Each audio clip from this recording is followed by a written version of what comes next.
پہلے میں نے اپنی 12 لڑکیوں کو زندہ دفن کیا، کیا حکم ہے میرے لیے کہ میں بخشا جاؤں گا کہ نہیں؟ جب تک اسلام نہیں لایا تھا کسی نے 1 لڑکی کو دفن کیا، کسی نے 12 لڑکیوں کو دفن کیا، بعض لوگوں کو اگر بچایا نہ جاتا تو 365 لڑکیاں زندہ دفن کی جاتی، ایک آدمی نے بچایا۔ تو وہ پوچھ رہا ہے یا رسول اللہ میں نے اپنی 12 لڑکیوں کو زندہ دفن کر دیا، کیا میں بخشا جاؤں گا؟ جواب کیا ہے؟ 2 لفظیں خالی، اس پورے مجمع کے لیے جہاں جائیں 2 لفظوں کے لیے درخواست یاد رکھیے گا، ان کو یاد رکھیے گا جو ہمارے حضور نے پیش کیے، سمجھائیے تعلیم کے لیے۔ فرمایا کیا؟ ارحم، دوسری لفظ ابھی عرض کروں گا، یہ نہیں فرماتے کہ بخشا جائے گا، چھوڑ دیا اس کی 12 لڑکیاں زندہ دفن کی، کیا معاف کر دیا جاؤں گا، کیا بخشا جاؤں گا؟ جبکہ قرآن سورہ تکویر میں کیا کہہ رہا ہے؟ وَإِذِ الْمَوْءُودَةُ سُئِلَتْ بِأَيِّ ذَنبٍ قُتِلَتْ، وہ زندہ درگور لڑکی، جوان لڑکی جس کو اس کے باپ نے زندہ دفن کر دیا تھا، قیامت کے دن سامنے کھڑے رکھ کر سوال کیا جائے گا، وَإِذِ الْمَوْءُودَةُ سُئِلَتْ بِأَيِّ ذَنبٍ قُتِلَتْ، اس کو کس گناہ میں قتل کیا گیا تھا؟ تو ایسے مواقع پر جہاں پر سوال کر رہا ہے کہ انسان میں نے 12 لڑکیاں دفن کر دی، بخشا جاؤں گا کہ نہیں؟ صحابی ہے، ایسے لوگ بھی حضور کی صحابیت کی بزم میں آ چکے تھے کہ جن کا کل کا کردار کیا تھا، اور اس لیے ہم یہاں پر دیکھتے کیا ہیں کہ اسی منظر پر رسول نے کیا فرمایا اپنے صحابی سے؟ ارحم ترحم، رحم کرو رحم کیا جائے گا۔ یہ 2 لفظیں سب یاد رکھیں، صلوات بھیجیں محمد والے۔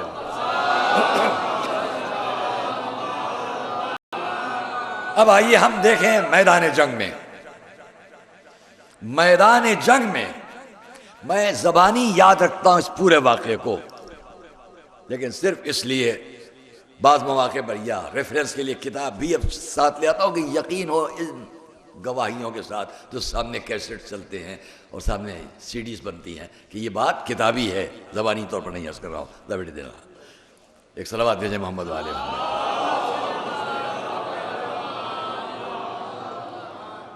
یہ کتاب بھی فلک النجات، اتفاق ہے کہ جس شخص نے لکھی کبھی وہ شاید اسی مدرسے کا پڑھا ہوا تھا، مگر بعد میں، پہلے نہیں، پہلے وہ اس مسلک پر نہیں تھے۔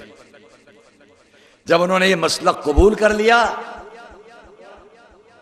تب اس کے بعد یہ کتاب لکھی، اور اس کے بارے میں اوپر ہی لکھا ہوا ہے حققہ وقدم لہ العلامۃ الشیخ ملا اصغر علی محمد جعفر رئیس جماعت خوجہ العالمیہ۔ شروع میں ترجمہ اردو میں اس کا ہوا، مختلف زبانوں میں اس کا ترجمہ ہوا۔ میں یہاں پر اس میں سے خالی ایک چیز کے لیے آپ کو زحمت دے رہا ہوں، وہ بھی کیا ہے؟ ایک صلوات پڑھیں محمد والے محمد۔ یہ اس مسلک پر نہیں تھے، میں اس تفصیل میں اگر بیان کروں چونکہ سامنے لائٹس پڑ رہی اوپر، لہذا پڑھنے میں ذرا زحمت ہوتی ہے، پھر بھی میں آپ کے سامنے عرض کروں کیا یہ چیپٹر یہاں پر فصل فی بیان شجاعت امیر المومنین اسد اللہ الغالب علی بن ابی طالب۔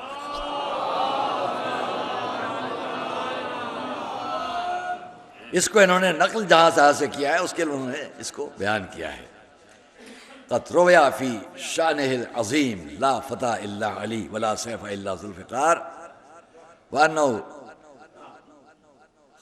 کرار غیر و فرار وقد قال علیہ السلام فی دیوانہ، آپ نے اپنے اشعار میں مولا علی کے، میں اس کو پڑھ نہیں پا رہا ہوں سامنے لائٹ کی وجہ سے، لیکن میں جو کچھ ہے اس کو بھی آپ کے سامنے بیان کر رہا ہوں اس کتاب کے ساتھ، کہ اس میں سب موجود ہے، اور جس صفحے سے میں اس کو پڑھ رہا ہوں اس کا نمبر ہے 182 اور 183، جہاں مولا کے جملے سے بات شروع۔ دیکھیے میدان جنگ، بہت توجہ کیجیے گا، میدان جنگ، رحم اور محبت اور سلوک،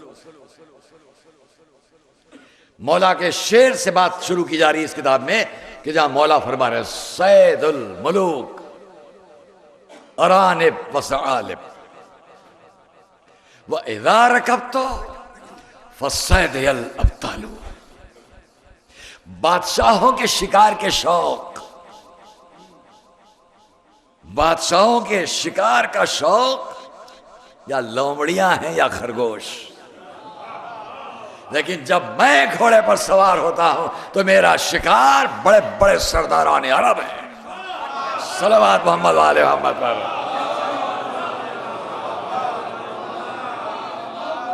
اپنے مولا کے اس انداز پر آپ نے غور فرمایا. وَإِذَا رَكَبْتُ، جب میں گھوڑے پر سوار ہو جاؤں، فَالصَّيْدِ الْأَبْطَالُ، تو بڑے بڑے بطل بہادر شجاعان عرب میرا شکار ہوتے ہیں، جو اپنی شجاعت پر اتنا ناز رکھتا ہوں. لیکن دوستو عزیزو، یہاں تک اسلام اور انسانیت اگر سمجھنا ہے میدان جنگ میں اس جگہ نہیں سمجھانا چاہوں گا جہاں حضور اپنے گھر میں یا اپنے شہر میں، میدان جنگ میں. اور اس میدان جنگ میں سب سے پہلی جنگ 440 کلومیٹر چل کر مکے سے لوگ آئے مدینے میں حضور کو معاذ اللہ اپنے نزدیک ختم کر دینے کے لیے.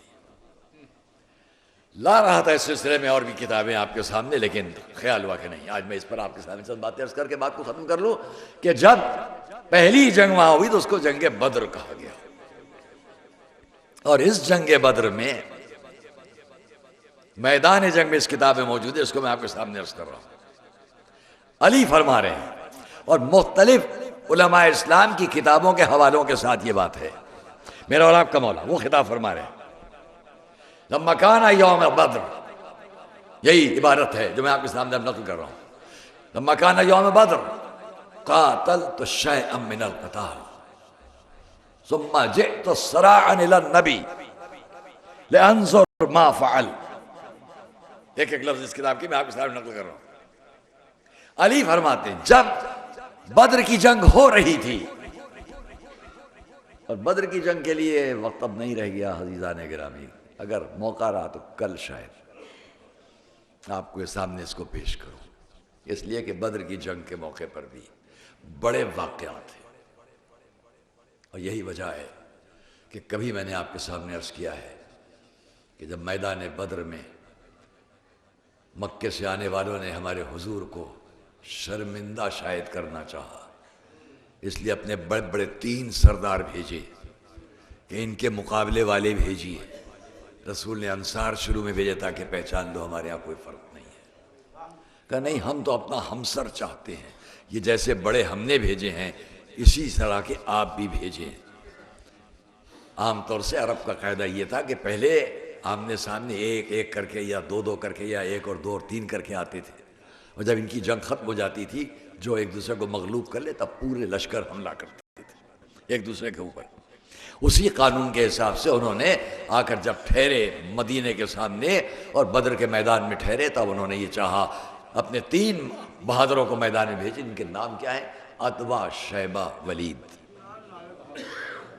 کہ ان کے مقابلے میں بھیجے. رسول نے صحابی بھیجے، کہا نہیں ان سے ہم مقابلہ نہیں کریں گے، ان کے مقابل کے بھیجے، کیونکہ وہ جانتے تھے کہ آج پہلی جنگ ہے اور رسول کے پاس سوائے ایک جناب حمزہ کے اور کوئی لڑنے والا ہے کہاں.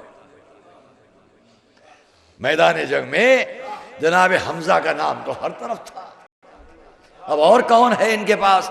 ہم تو 3 بھیجیں گے، دیکھیں یہ کئے بھیجتے ہیں. ظاہر ہے کہ ایک حمزہ کو بھیجیں گے، بہت سے بہت اگر بھیجیں گے. ایک اور ہے بوڑھے بزرگ رسول کے چچا جن کا نام ابو عبیدہ ہے، بس اس کے بعد ان کے پاس کون ہے؟ تو وہی ہوا کہ سب سامنے تیار ہیں. وہ ابو سفیان بھی جو اپنے بڑے لشکر کو لے کر آیا ہے، اور سارے لشکر نے بڑے نعرے لگائے، علی الحبل علی الحبل، بڑے نعروں کے درمیان اپنے سرداروں کو سامنے لا کر کھڑا کیا ہے. اور ان کی امید کے مطابق انہوں نے دیکھا اب جو حضور کے لشکر سے انصار واپس گئے اور مد مقابل والے چلے تو انہوں نے دیکھا جیسا سوچا تھا وہی ہے. سامنے سے حمزہ آ رہے، ایک جناب حمزہ طویل القامت، ہاتھ میں لمبا نیزہ تلوار. ان کو آتے ہوئے دیکھا، ہنسے ہوں گے آپس میں، جیسا سوچا تھا ویسا ہی پایا. اور کون ہے؟ کہتے میں دیکھا ہاں جو امید تھی ویسے ہی ابو عبیدہ سامنے سے آ رہے. اب کون ہے؟ اب کون ہوگا؟ کوئی نام تو کسی اور شجاع کا سننے میں نہیں آ رہا ہے. اب کون ہوگا جس کا رسول بھیجیں گے؟ اپنے خاندان سے، اپنے قریبی لوگوں سے. لیکن تاریخ نے لکھا سامنے کھڑے ہوئے لوگ ایک مرتبہ حیرت سے منظر دیکھتے ہیں. بدر کا میدان ہلنے لگا، قدموں کی دھمک چاروں طرف بڑھنے لگی. کسی کو آتے ہوئے دیکھا، چہرے پر نورانی بجلیاں کون رہی ہیں، آنکھوں میں نور کی چمک ہے، روشن پیشانی ہے. سامنے سے آتے دیکھ کے گھبرا کے ایک نے دوسرے سے پوچھا یہ کون آ رہا ہے، یہ کون آ رہا ہے؟ ابو جہل نے بھی گھبرا کے پوچھا تم نہیں پہچانتے یہ کون آ رہا ہے؟ ارے یہ وہ ہے جس نے کم سنی میں منہ پر تماچا مارا، ٹیڑھا ہو گیا.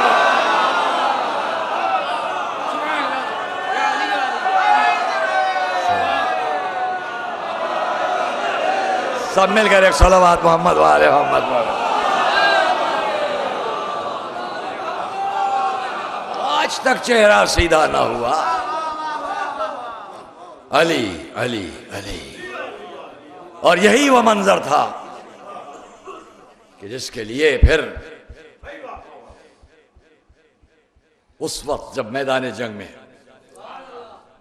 علی فرما رہے ہیں قاتلت شیئا من القتال، میدان جنگ میں جا کے میں نے کچھ تھوڑی سی جنگ کی، تھوڑی سی جنگ کی.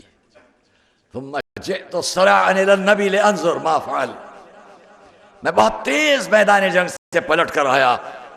یہ لفظ کیا ہے ضروری اتنا فرما دیتے ثم جئت الى النبی، میں رسول تک آیا، یہ لفظ کہہ دیتے، فرما دیتے نہیں.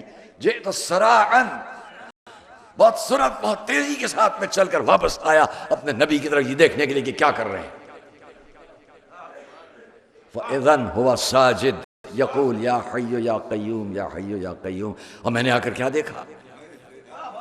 دیکھا میرا بھائی رسول سجدے میں، سجدے کی حالت میں فرما رہے ہیں یا حی یا قیوم یا حی یا قیوم لا یزید علیہ، اس کے بعد اور کوئی اضافہ نہیں کر رہے ہیں.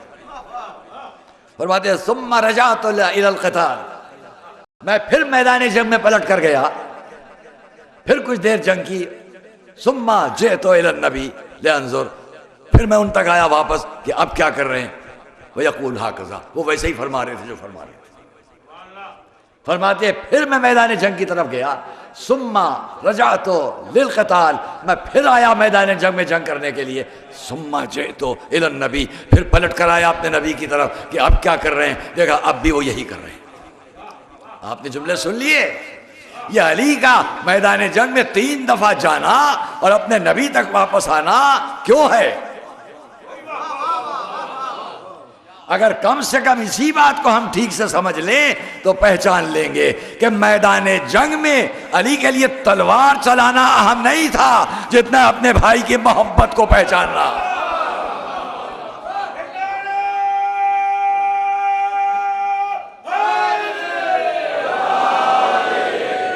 میرے موضوع کے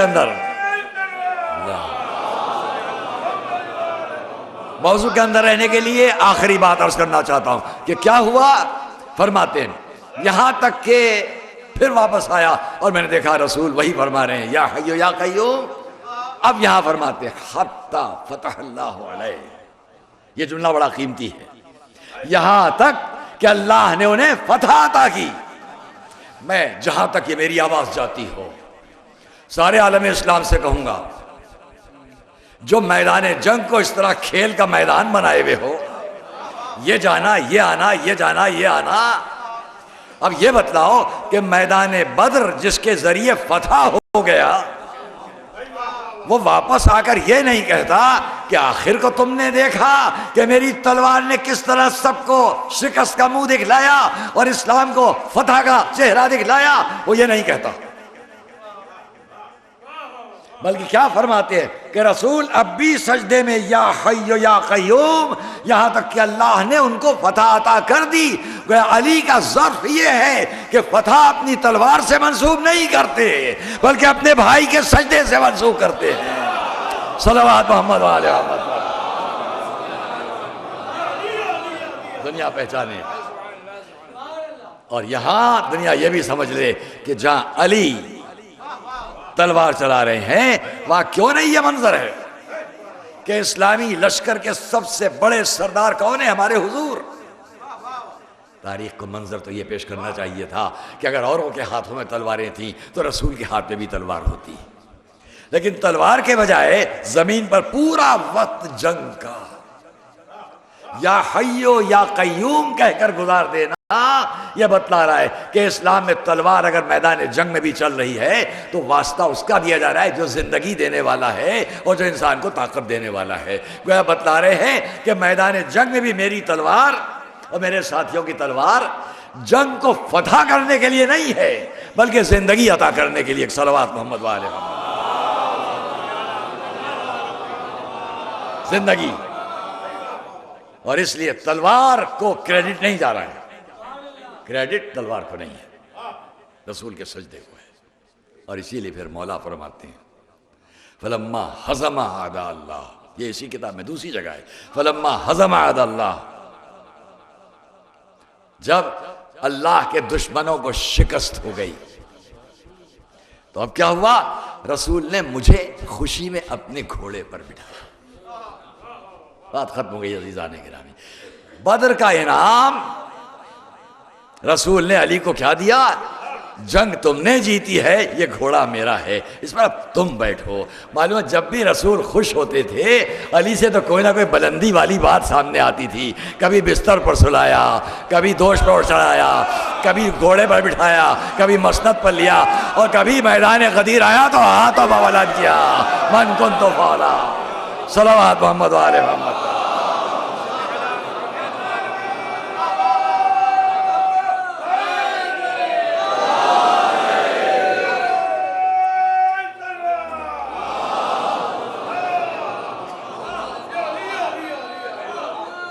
دوستو عزیزو، میدان جنگ میں بھی تلوار ہے اپنے حفاظت کے لیے، یہ نہیں کہ خون بہانے کے لیے۔ خون بہانا شوق نہیں ہے، حکومت حاصل کرنا اس کے لیے خون نہیں بہایا جا رہا ہے، بلکہ اگر تم 440 کلومیٹر سے چل کر آ رہے ہو تو اپنے لوگوں کی جان بچانا۔ وہی علی جب سر پر تلوار لگتی ہے، اس سے بڑھ کر پروف اور ثبوت کیا ہوگا؟ جس کو ساری دنیا جس کی شجاعت کو مانتی ہو، اس علی کی تلوار سے کتنے میدان جنگ میں اس لیے قتل ہوئے کہ حفاظت کرنا ہے، لیکن قتل کرنے پر کبھی نہیں فرمایا۔ کوئی تلوار کا نشانہ بنا، شکار بنا تو نہیں فرمایا، جو خود تلوار کھا کے بتایا فزت ورب الکعبہ۔ بڑے بڑے سرداران عرب کو ختم کرنے پر نہیں فرمایا آج میں کامیاب ہو گیا، جیسا کہ وعدہ ہے اگر موقع ہوا انشاءاللہ تو کل آپ کے سامنے عرض کروں گا۔ ایسے موقع میں نہیں فرمایا، ہاں جب خود سر پر تلوار پڑی تو چونکہ دین کے لیے تھی بات، اس لیے فرماتے ہیں رب کعبہ کی قسم میں آج کامیاب ہو گیا۔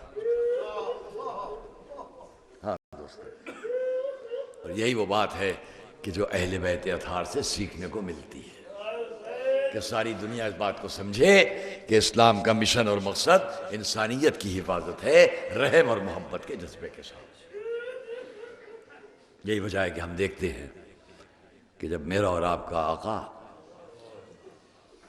خود مظلوم امام مکے سے نکل کر چلے اور میدان عرفات میں آئے تو سامنے خانہ کعبہ کو دیکھا، ہاتھ اٹھائے اللہ کی بارگاہ میں، پیچھے ہزاروں لوگ کھڑے ہوئے امام حسین کے لہجے کو، ان کی آواز کو انتہائی شوق اور تقدس کے ساتھ سن رہے ہیں، کیونکہ امام عمرے سے حج کو بدل کر جا رہے ہیں۔ اللہم اجعلنی اخشاک، مفاتیح میں دعاؤں کی کتابوں میں دعائے عرفات پڑھ لیجیے گا، ایک ایک جملہ قیمتی ہے۔ اللہم اجعلنی اخشاک کانی اراک، خدایا وہ خوف و خشیہ میرے دل میں پیدا کر کہ مجھے لگے میں تجھے سامنے دیکھ رہا ہوں۔ یہ ہے حسین، یہ میرا اور آپ کا آقا حسین۔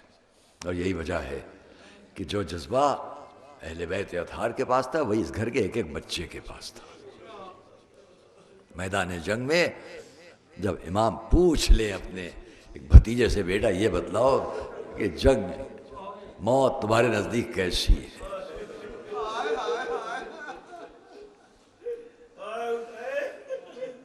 بچے نے کیا جواب دیا؟ یہ نہیں کہا ٹھنڈے پانی سے زیادہ شیریں، جس پانی کو حقیر کر دیا گیا اب اس پانی کو قاسم کیا مانگیں گے؟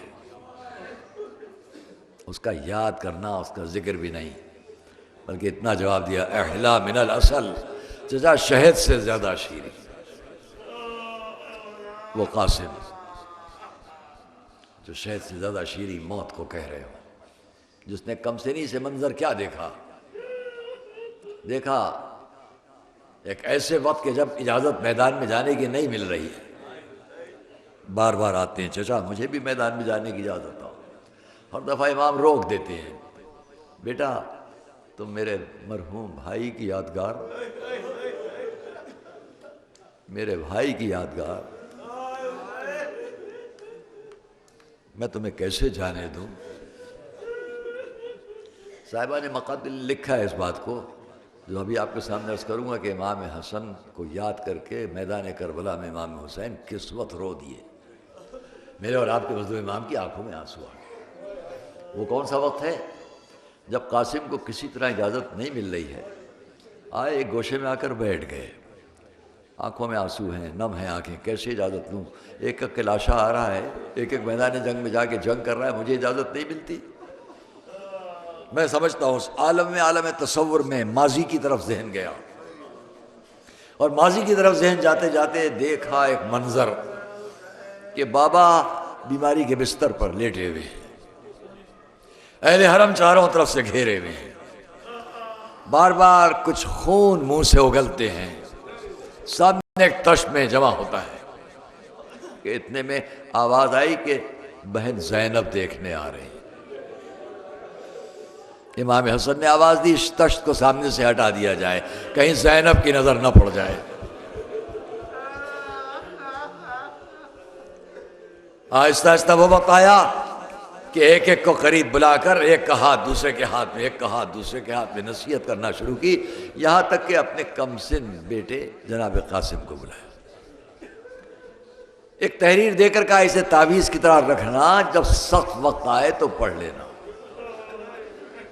جناب قاسم ماضی کے اس پورے منظر سے ایک مرتبہ کربلا کی طرف دیکھا، یاد آیا اس سے زیادہ سخت وقت اور کیا ہوگا جو بابا نے کبھی فرمایا تھا۔